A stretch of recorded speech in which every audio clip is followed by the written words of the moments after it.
one thing that I think applies to everyone who wants to, unlock their potential in skiing is probably just establishing consistency in ways that you can in life. I think that's one of the main things that I think I've tried to that has been a part of my training for a very long time, where I've been trying to establish a routine and really stick to it. And maybe training changes over your lifetime depending on what your goals are. But I think consistency and getting out there and you know doing endurance training, but also working on the skills and movements of skiing.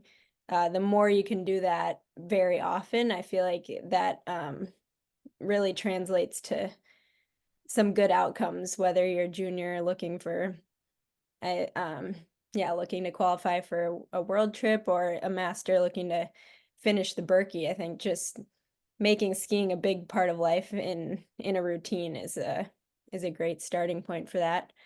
Um, yeah, and I think building a life around training is a big principle too. Like, it sometimes can be like training sometimes hurts and it's tiring, but I think there are so many little things that are, considered obvious that are easy to overlook. Like hydrating and actually getting enough sleep and, going to bed at a similar hour every night. And I think those are more universal principles that I sometimes have to actually come back to, even though I'm full-time in skiing. Sometimes I have to sit down and be like, am I actually doing the little things that might matter the most? Like getting enough sleep every night, eating really well, and making sure I get all my food groups and enough of it, and showing up to training in a good place, day after day. And I think that stuff really adds up, just at the very basic level. But from junior to master to pro skier, I think that lifestyle of training and is probably the biggest piece that would unite all of it, I think. Okay, well, I have a question for you. Since Jake was talking about this time of year with any intensity, can you tell us like your most exciting uh, intensity workout? What do you look forward to? What type of intensity workout this time of year? Yeah. Well, I guess one that was recent that was kind of exciting is so oftentimes when you do threshold, it can be like long chunks, like 10 minutes or 15 minutes in L3. But I think one thing that was exciting lately is we had a threshold workout where we did 2 minutes on and 1 minute off, like for quite a while. So the intervals were very short, but it was still supposed to be threshold, like in a controlled um effort zone, but it allowed us to move faster over that period of time. So it wasn't as taxing as like an L4 or L5 sprint workout, but it allowed us to practice kind of a race pace for a long time. So sometimes it's fun to switch up the length of your L3 intervals, depending on what you do. You also just did the race, and a lot of the juniors and masters also jump in the races this time of year, running races, the bike races.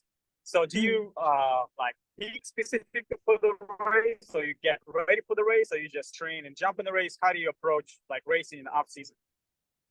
Well, this in this case, we it was right at the end of quite a big training block, like the very last day of 3 weeks of really hard training. So, we didn't do anything to like prepare specifically for this race. It was kind of just in the training season, like many of my off-season races are.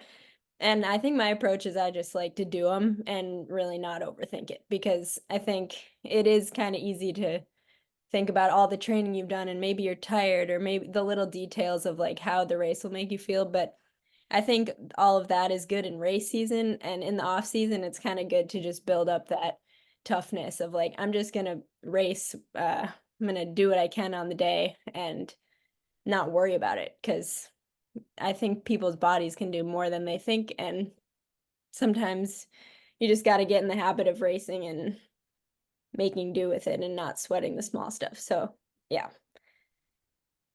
just incorporate it into training. What about strength? Like, is it any different in next 4 weeks you will be doing with strength training versus in the previous 4 weeks? Um, I think so. We shifted maybe a couple weeks ago. Right now, we're in more of a medium heavy zone. So we started with lighter weight and higher reps, and now we're in like, I don't know, 6 to 8 rep, and a little heavier weight. And then I think later in the summer we'll shift again. But right now I'm still in that like strength building with moderate to heavy weight is kind of at least what I'm doing. But I will say that in the weight room, there are quite a few different variations of strength can be individual too, and people have different philosophies. So I don't think there's one perfect solution, but that's what I'm doing.